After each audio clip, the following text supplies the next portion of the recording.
A blessed morning sa ating mga kasama dito sa Care 104.3 The Way FM. At syempre po, it's a beautiful day today at tayo ay gising syempre. Sabi nga, kapag gising, it's already a blessing. Kaya magandang umaga po sa bawat isa. Kumusta po ang inyong mga tulog at kumusta ang inyong mga paghahanda para sa pagpasok sa opisina, sa trabaho, sa negosyo at yung mga nanay na naghahanda ngayon ng mga pagkain ng kanilang mga anak. Good morning po sa inyong lahat. At syempre, binabati natin ang lahat ng mga nakatune in na sa kanilang mga radyo mula pa kaninang umaga, alas 5 ng umaga at hanggang mamayang alas 8 ng gabi at talaga naman nakasubaybay sa ating himpilan sa Care 104.3 The Way FM.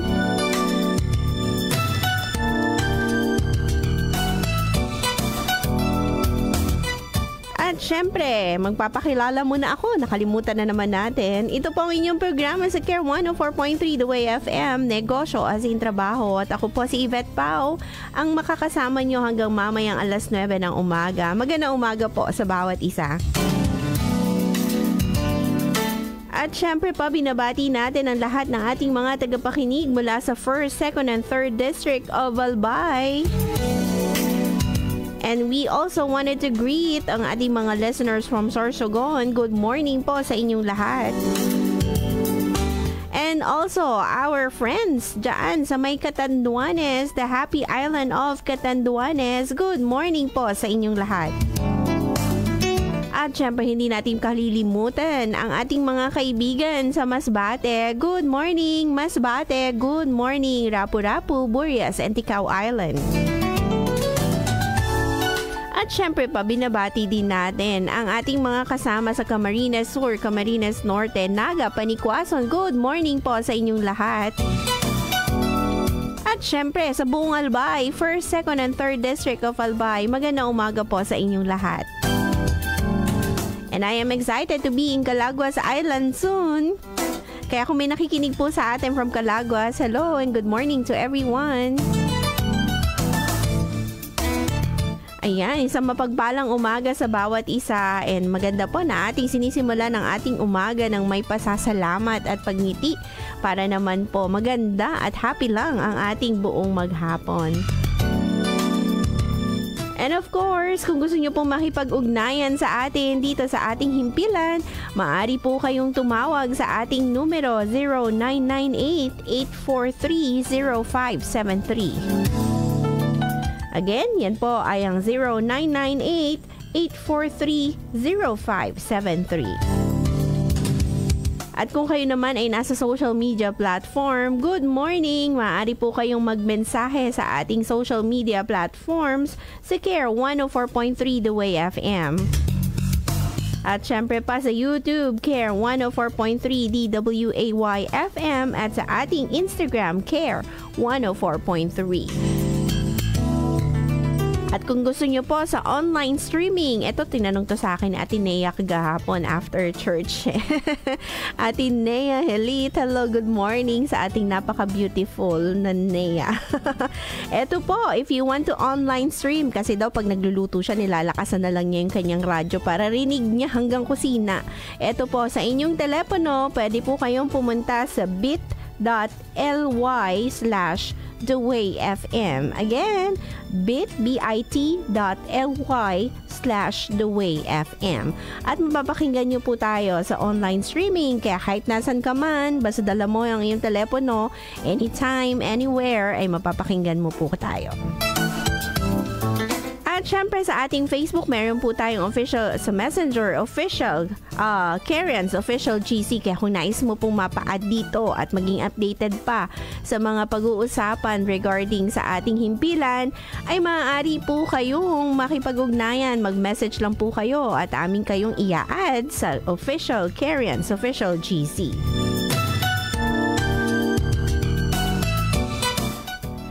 At syempre, lahat ng ating mga kaibigan na bumaba na may celebration today, ay kami po ay nakikicelebrate sa inyo at nakikigalak sa inyong mga celebration. Maraming salamat sa ating mga nakasama kahapon at syempre pa sa ating mga kaibigan na patuloy na bumabati ng happy birthday. Hindi na po namin birthday ngayon, July.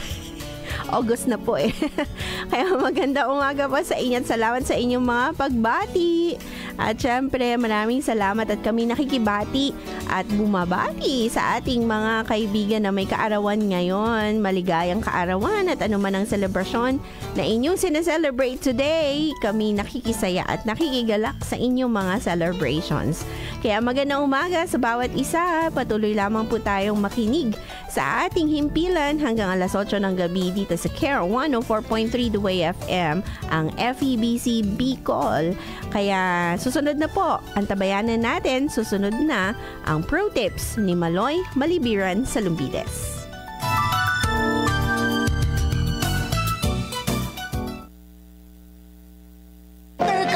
Teka muna. Bago pumasok sa opisina, pakinggan muna ang Pro Tips. Noon bang bata ka pa ay nasabihan ka na ng ganito ng iyong magulang? Anak, you cannot always get what you want. Maraming pwedeng dahilan kaya may mga bagay na gustong-gusto nating gawin pero hindi naman natin magawa. Gusto mong ma-promote sa trabaho pero kulang ka pa sa credentials at requirements. Gusto mong magtrabaho sa isang partikular na kumpanya pero pagkatapos ng iyong application at interview, kalahating taon na ay hindi ka pa rin tinatawagan ng opisina. Gusto mong maging isang singer pero sa tuwing ikaw ay kakanta, nag-aaway ang mga nota. Feeling sad and frustrated ka ba dahil hindi mo makuha ang trabahong iyong pinapangarap? Magandang araw, ako si Maloy Malibiran sa Lumbides para sa Pro Tips, partner mo sa inspirado at productive na pagtatrabaho. Sinabi ni John Hoskins o John Ruskin, isang sikat na English art critic sa Britain noong Victorian era, ang ganito: when love and skill work together, expect a masterpiece. Kapag pinagsama ang passion at talento ng isang tao sa isang gawain, isang obra maestra ang kanyang malilikha. Malaking pagpapala ang mabigyan ng pagkakataong gawin ang isang trabaho o gampanan ang tungkulin na gustong-gusto mo at akma sa iyong mga kakayahan. Pero paano nga kung hindi mo magawa ang gusto mong gawin? Narito ang ilang tips. Una, draw near to God. Sabihin mo sa Diyos ang laman ng iyong puso, ang iyong mga pangarap, maging ang iyong frustrations. Alalahanin mo, kailanman ay hindi gagawa ang Diyos ng isang bagay na walang dahilan o walang pakinabang. May plano siya para sa lahat ng kanyang mga nilikha. At malalaman mo lang ang purpose ng iyong buhay at ng ilang pangyayari sa buhay mo kung lalapit ka sa Diyos, ang nagplano ng bawat detalye ng buhay at nagbigay sa iyo ng bawat katangian at kakayahan na mayroon ka ngayon. Pangalawa, improve your skills and enjoy the beauty of waiting. Habang naghihintay ka sa katuparan ng iyong pangarap, mag-join ka sa mga available na training at workshop kung saan mas madidevelop pa ang iyong kakayahan. To be excellent, you need to learn endlessly. Mag-aral at mag-practice. At pangatlo, trust God and accept your limitations. Minsan, ang pagtanggap sa iyong mga limitasyon ang pinakamagandang bagay na pwede mong gawin para maging masaya at makamove on. Huwag mong ipilit ang pagkanta kung ang iyong husay ay sa pagkukwenta. Huwag mong ipilit ang isang relationship na hindi naman tama. Maaaring may mga tao at opportunities na inilagay ang Diyos sa iyong harapan pero hindi mo pa rin makita dahil masyadong malayo ang iyong tingin. Higit pa sa iyong desire na maging maligaya at makamit ang iyong mga pangarap ay ang pagnanais ng Diyos na ibigay ang lahat ng bagay na makabubuti para sa iyo at ng mga tao sa paligid mo. Sabi sa isang awit, God is too wise to be mistaken. God is too good to be unkind. So when you don't understand and when you don't see His plan, when you can't trace His hand, trust His heart. When you cannot do what you want to do, huwag kang maglupasay at magmaktol. Draw near to God, improve your skills, and enjoy the beauty of waiting. Trust God and accept your limitations. Para sa Pro Tips, ako si Maloy Malibiran sa Lumbides. Be a blessing in the workplace today. Usapang trabaho, Sunod-sunod ang usapang bagyong dumaan, Krising, Dante at Emong. Bilyong-bilyong piso ang pinsalang iniwan ng mga bagyo.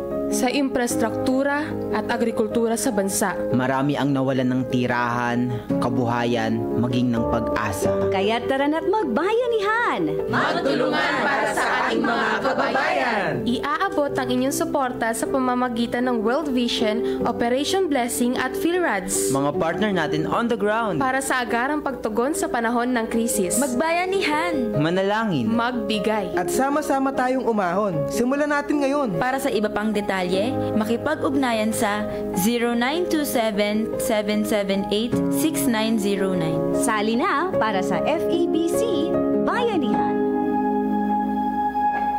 Usapang trabaho, usapang kabuhayan, usapang negosyo, usapang asenso, entre Pinoy. Espesyal, patok na negosyo. Business as Mission sa Entre Pinoy Espesyal. Mga kaagapay, kayo pa rin po ay nakatutok sa Entre Pinoy Espesyal. Dito lang yan sa paborito mong himpilang 702 DZAS FEBC Radyo TV, agapay ng sambayanan. Muli ako po si Arwel Mendoza at dadako na po tayo sa ating patok na negosyo segment na kung saan tayo po ay makatutunghay at makaririnig ng isang panibagong kwento sa pagnenegosyo. Hatid po yan ng ating matatagumpay na Entre Pinoy at Entre Pinay. And every Monday, atin pong nakakasama ang mga kaagapay natin mula po sa Business as Missions Philippines at atin pong pag-uusapan ang iba't ibang aspekto ng pagnenegosyo. Paano nga ba mag-manage o mag-run ng business na tayo po ay naka-align sa kalooban ng Panginoon. At ang ating programa ay napapakinggan din sa iba't ibang himpilan ng Far East Broadcasting Company, Philippines. And today,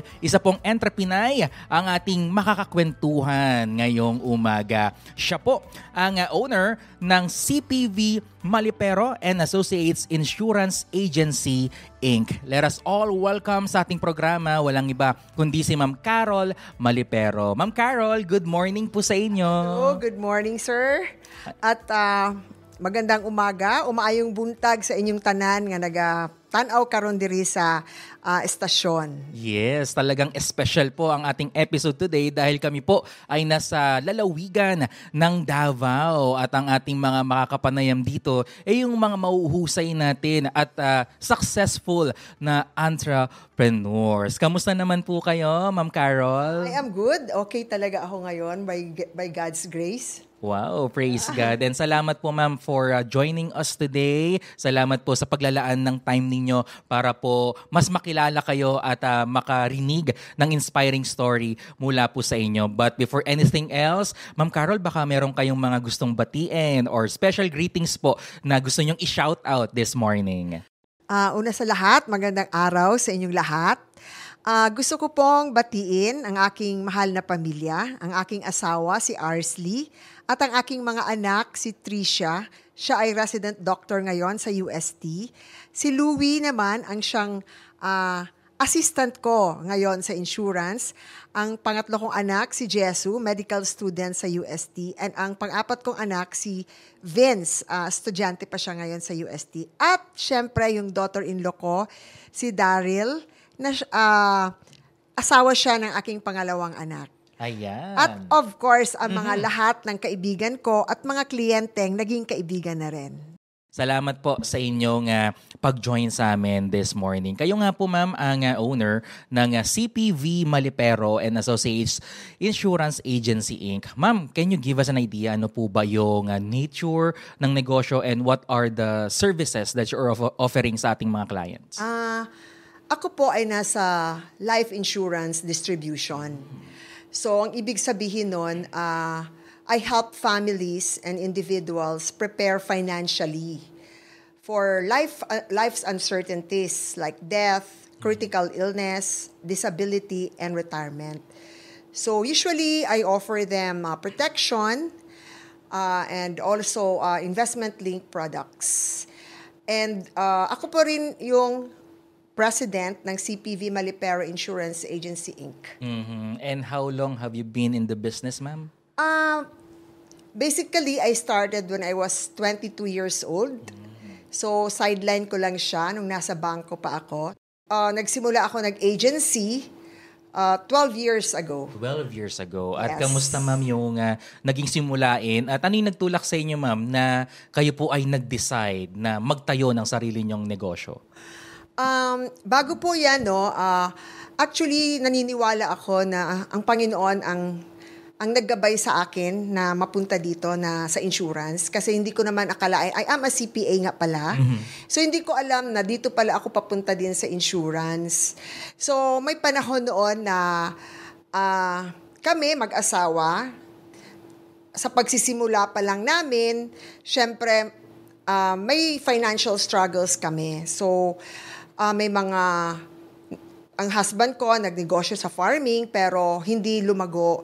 Kaya sabi ko, talagang naniniwala ako kasi nung time na yun, maliit lang naman yung utang sa totoo lang. Pero para sa akin, kasi yung sweldo ko noon is 2,800 sa bank, way back 1990s. Malaki na yun, ma'am. Oo, 2008 yun. Pero may utang kami na 60,000. O di para sa akin yung 60,000, malaki na yun. Kaya, talagang ako noon, parang nalungkot ako talaga. At tapos noon, ang ginawa ko is yung Chinese kasi nagpa-farming husband ko, 'di ba? So, yung farming niya kasi El Nino kasi nung time na 'yon. So, nag-failure. So, hindi namin mabayaran yung 60,000 sa Chinese. Ako, basically, I am a humble person talaga, mapagkumbaba ako. So, pumunta ako dun sa Chinese. Ayoko kasi may utang. So, sinabi ko, pwede pumunta ka na lang sa bahay namin, kunin mo yung air condition namin, kunin mo yung refrigerator namin, yung TV namin, at saka yung timbangan ng palay. So, kasi ayoko na magkaroon ng utang. So, pumunta yung Chinese sa Tagum, and kinuha niya talaga yun lahat. So, ayoko kasi na may utang ako sa isang tao. So, binigay ko lahat yon sa kanila. So, ayun. Tapos, nung time na nandun yung Chinese sa bahay, ewan ko, may peace talaga sa puso ko. Hindi mabigat sa puso ko na ibigay yon kasi kabayaran yun ng utang di ba? So, may peace and ewan ko lang na-impress talaga ni Lord sa akin na mag-insurance ako. Wala naman akong background sa insurance kasi banking ako. Pero in-impress ni Lord sa akin na mag-insurance ako kasi syempre sa insurance na-relate ko doon na wala naman siyang yung, for example, monetary capital. So it's just pure service, time, and knowledge, of course. You have to be competent in serving. So doon nagsimula. Pero yung sa negosyo, nagsimula siya kasi financial advisor lang yon. Yung nakitaan ako ng isang executive ng Insular Life ng gift to handle people. So sabi niya na magkakaroon na kami ng sariling insurance agency. So at first, I was hesitant kasi the idea of hitting big sales target and recruiting many agents are really overwhelming. But I prayed to God for clarity. And God impressed on me, na yes yung answer, na I have to go for insurance agency. May malinaw talaga siyang sagot. There is peace na magi-insurance ako. So, but I prayed for clarity. And the Lord led me to say yes. Not because I had everything figured out, but because I chose to trust Him. Yes. And when I resigned from banking, I gave up the security of a fixed income. I had no fallback plan. No fallback plan, only my faith in God's provision. So my guiding verses in this journey have always been Hebrews 11:1 and Romans 8:28. These verses reminded me that God is with me in all seasons and that this transition was not just a career move. It was for a greater purpose aligned with God's calling. And so I walked by faith, like insurance ako, and looking back now, I can say that His grace sustained me every step of the way. Wow. Praise God for that. At yun yung kahalagahan kapag ang negosyo natin aligned sa nais ng Panginoon para sa atin. Kasi nandun yung peace, nandun yung kapayapaan, at ang maganda dun sa naging kwento nyo, Mama Carol, is merong clarity.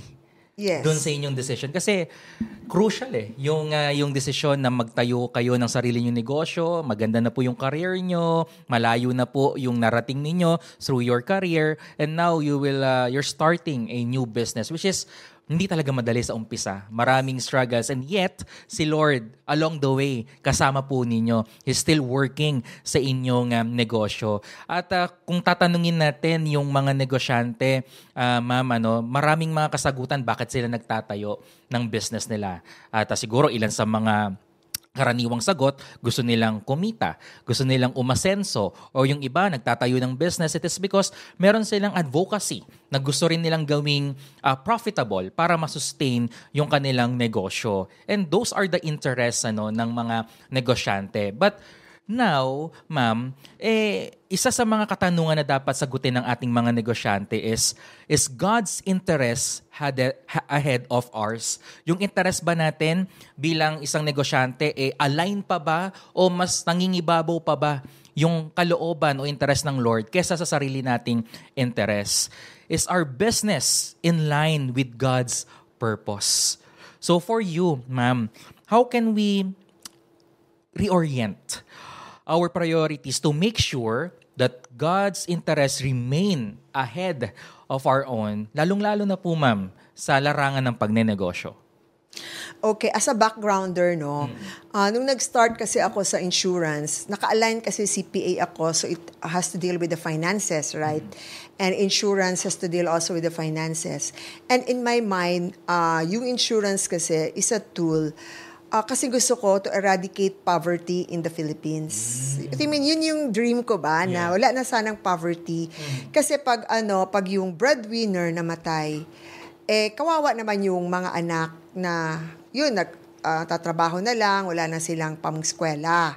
So, kahit papanong ganun, naniniwala naman ako na ang blessings, yung fruit of our labor is naman yon, yung blessing yun ni Lord. Tapos dapat meron tayong itatabi for insurance, for food, shelter, and clothing, for education. So, naka-align din siya kay Lord. Sabi mo, i-reorient kasi we're putting God first, di ba?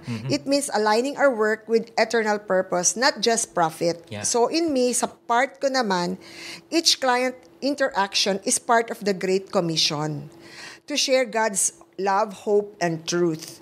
Kasi business also becomes a platform to make disciples, not just in church, but also in the marketplace.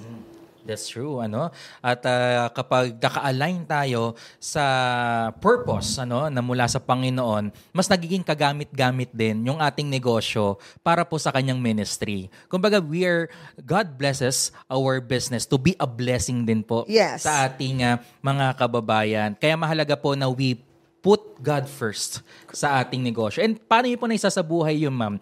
Kasi madaling sabihin it's easier said than done, sabi nga nila. Pero bilang isang negosyante, paano natin ma-assure na sa bawat araw na pumapasok tayo sa negosyo, as we manage our business, inuuna natin ang Panginoon? Paano natin nagagawa yun, ma'am?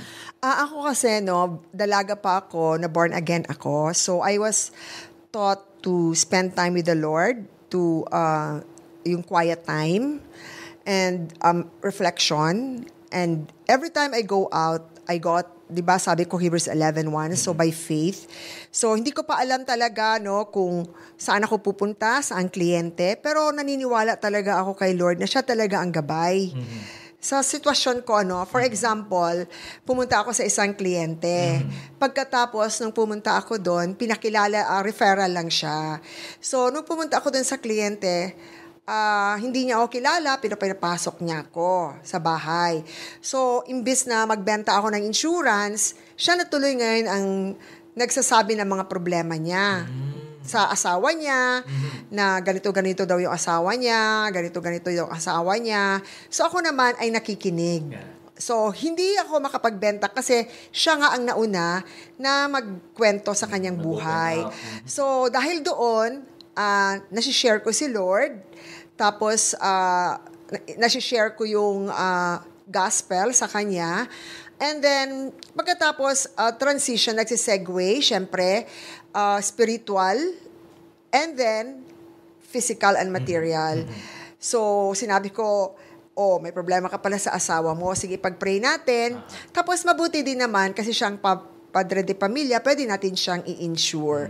Kasi if something happens to him, merong pangtustos para sa pamilya mo. Yeah. Napagsasabayan, no? Yung Oo, business, talaga. pero talagang priorities to really share the gospel, the good news, sa ating mga clients. At lalo na po sa industry po ninyo, sa line of business, talagang you really need to interact sa iba't ibang klase or different kinds of people. At nagiging opportunity din po ito para sa inyo na hindi lang basta negosyo na i-share nyo, kundi yung mabuting balita ng Panginoon. At yan po yung kahalagahan o importansya na si Lord yung business partner natin, na si Lord yung inuuna natin sa pagninegosyo natin. At yan din naman yung advocacy ng Business as Mission Philippines. At para po sa kaalaman ng lahat, ang BAM Philippines po, isa po itong community ng Christian business owners na kung saan together they grow deeper sa salita ng Panginoon at patuloy na napapaalalahanan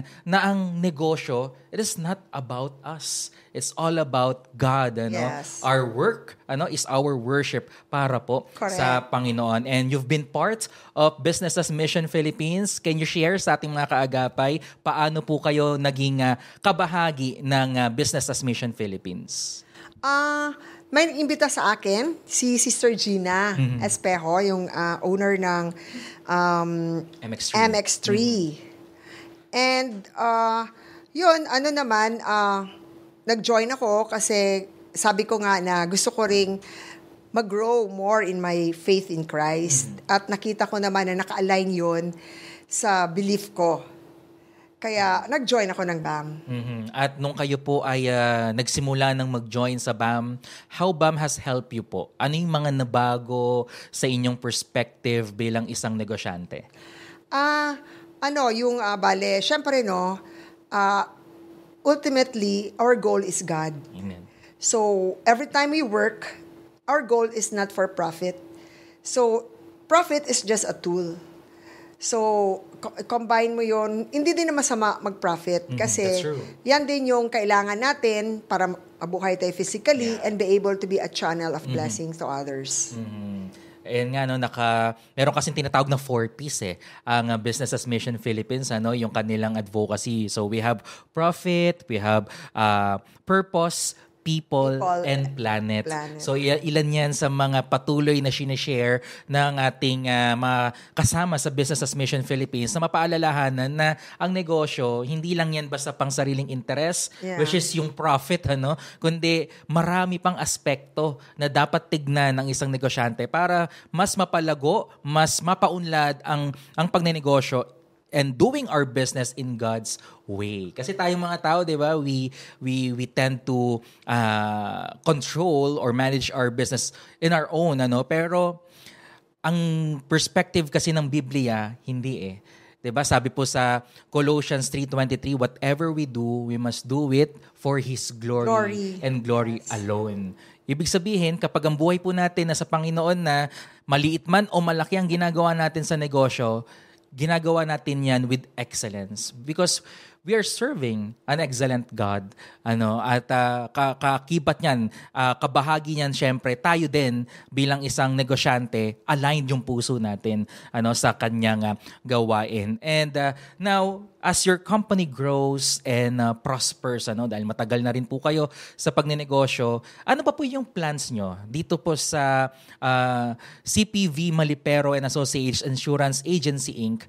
na magkaroon ng impact or to make a difference? Kasi alam naman natin na ang insurance industry, saturated na po yan, di ba? Maraming competitors. Pero ano kaya yung gusto nyong maging kaibahan ng negosyo po ninyo sa ibang sa iba pang companies within the same industry? Oo, alam mo blessing lang talaga kasi sabi mo nga saturated na. Pero alam mo si Lord talaga ewan ko amazing talaga kasi si Lord talaga ang nag-guide sa amin kasi up to now, modesty aside, we remain to be the number 1 in the whole Philippines sa Insular Life. Pero hindi namin alam sino mga kliyente, pero dumarating na lang talaga na si Lord ang nagbibigay.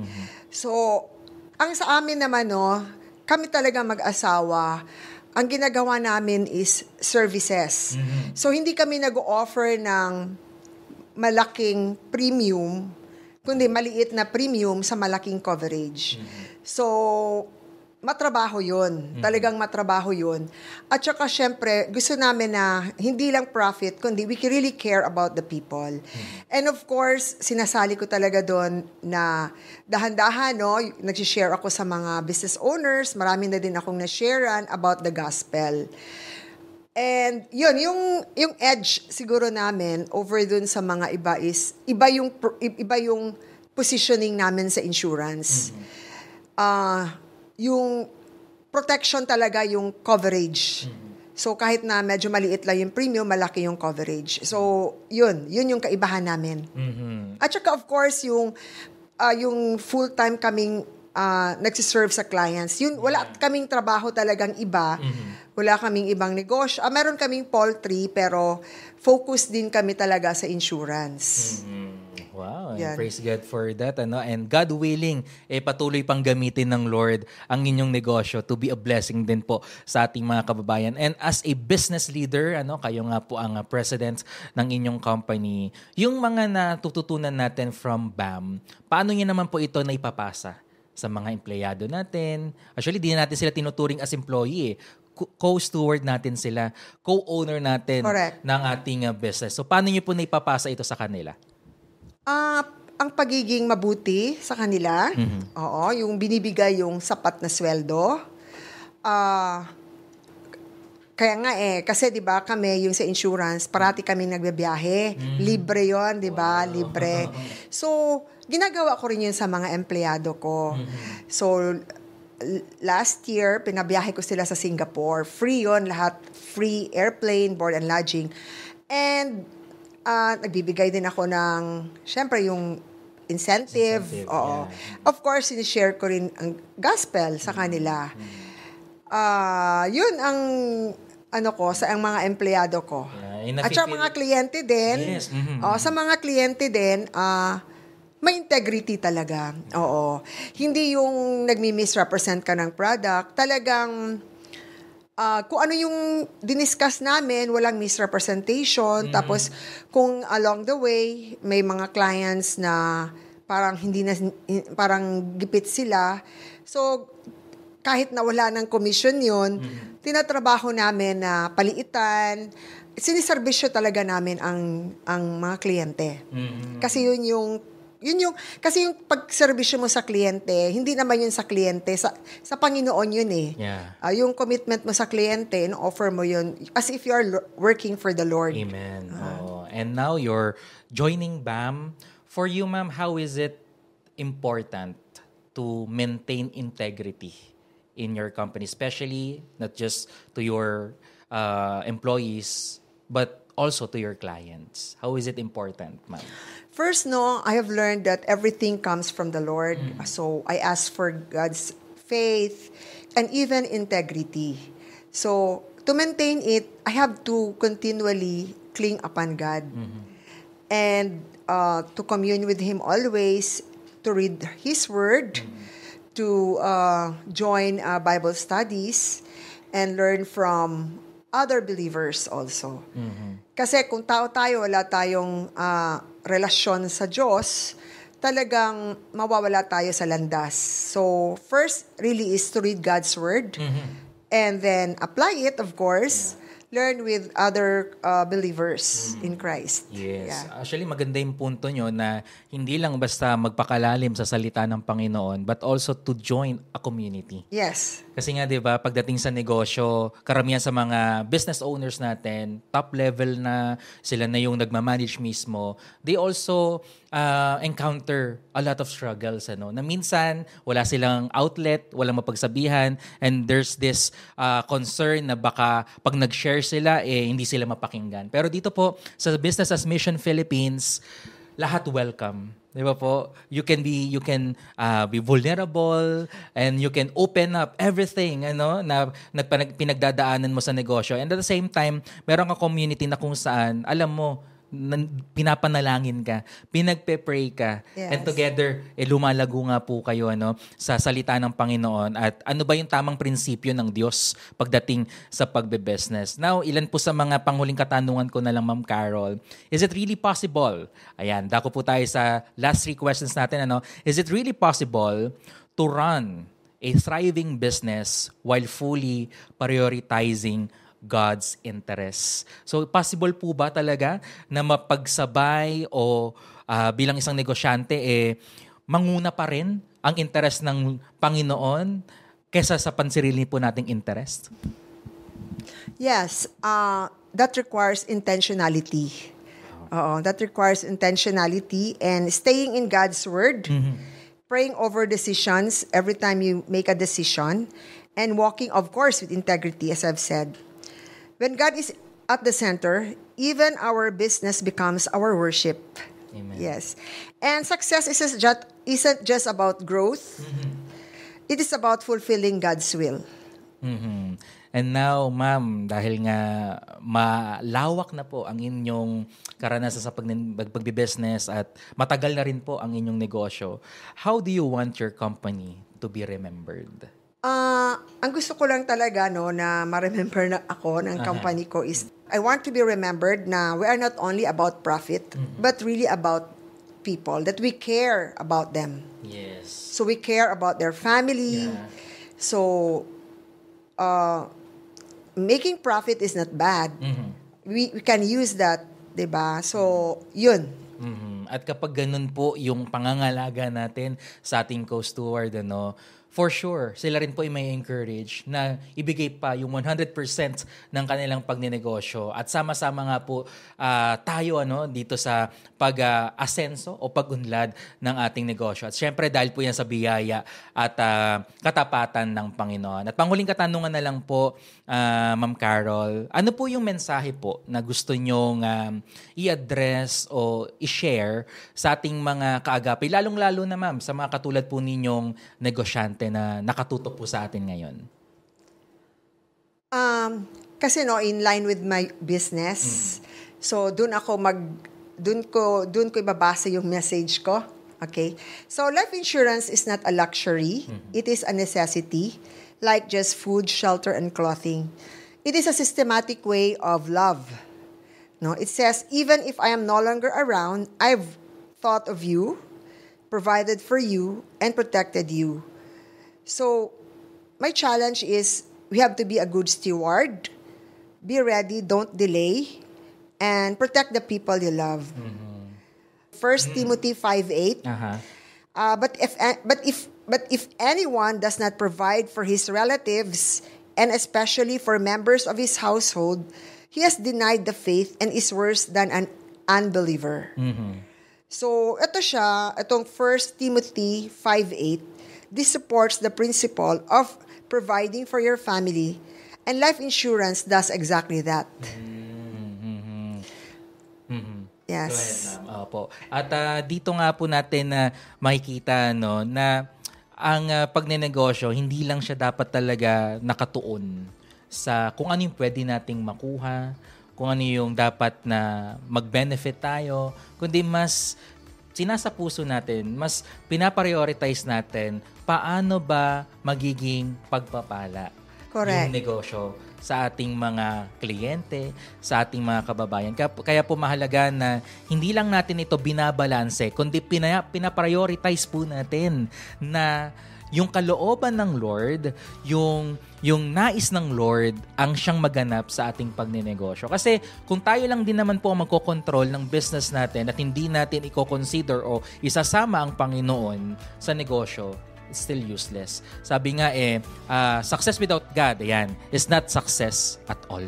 Correct. Kung wala ang Panginoon sa success natin, or sabihin natin matagumpay tayo, pero kung wala naman ang Panginoon, wala din. It's still useless. Kaya mahalaga po bilang isang negosyante na tayo po ay aligned. At paano natin magagawa ito kung tayo po ay unang-una magsusuko ng buhay at yung negosyo natin ibibigay natin sa Panginoon. And with that, Ma'am Carol, maraming salamat po for sharing your inspiring story sa ating mga kaagapay, and for sure marami na po sa ating taga-subaybay ngayon ang na-bless sa inyong story. So, Ma'am, mag-iingat po kayo. God bless you at patuloy pa pong i-bless ng Panginoon ang inyong negosyo. Thank you. Thank you for this opportunity. Good morning, Ma'am.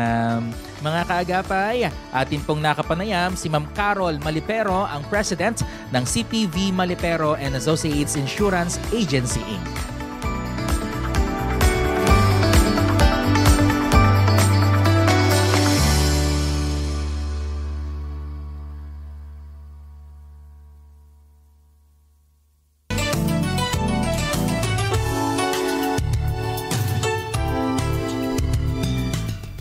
Ayan, tayo nagbabalik sa ating programa sa Negosyo Asin Trabaho. Ito pa rin po si Yvette Pau ang inyong kasama at napakinggan natin ang Business as Missions para na naman sa isang makabuluhang talakayan at para ito ay makatulong sa ating pagnenegosyo at hindi lang pagnenegosyo, sa ating pagtatrabaho at ganun din. Of course, maaari natin itong mai-apply sa ating pang-araw-araw na buhay. Kaya we are praying na kayo po ay na-bless sa umagang ito sa napag-usapan sa Business as Missions. Ayan.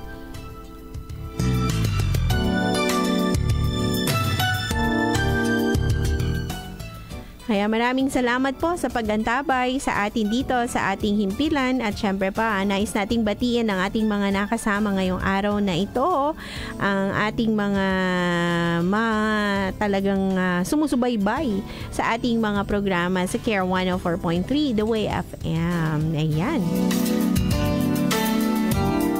At bago po tayo magpatuloy sa ating programa at pansamantala na magpaalam sa umagang ito, tayo muna po ay manalangin.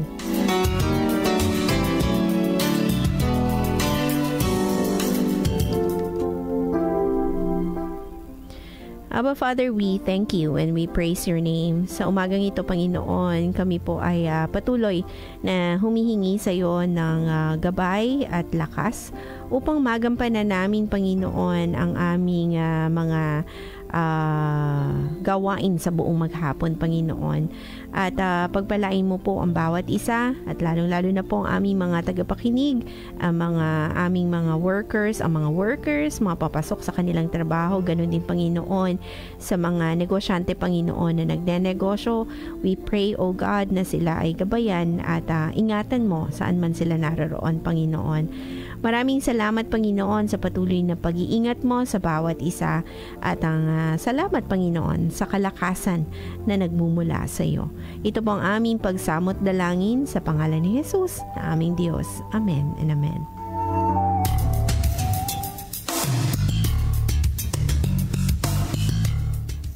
Ayan, kami po'y pansamantalang magpapaalam sa inyo sa umagang ito para sa ating programang Negosyo Asin Trabaho at maraming salamat sa patuloy na pakikinig at subaybay lamang po sa maghapon para sa ating mga susunod na programa. At syempre, susunod na ang ating Buhay Pamilya with the Young Ones at sila na po ang ating mapapakinggan, ang mga young ones.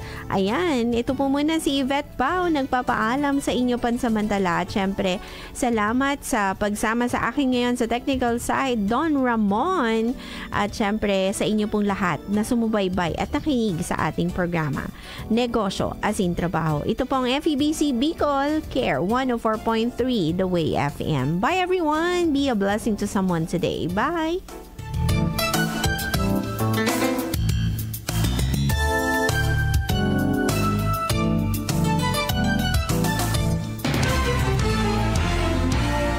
Sa Indo, ang saro na naman na edisyon kan programang Negosyo Asin Trabaho. Antabayanan giraray sa parehong oras, Lunes hanggang Biyernes, alas 8 in aga. Kung may mga suhestyon o kahaputan sa mga impormasyon na sa imong nadangog o gusto pang maaraman, mag-upod sa 742-0001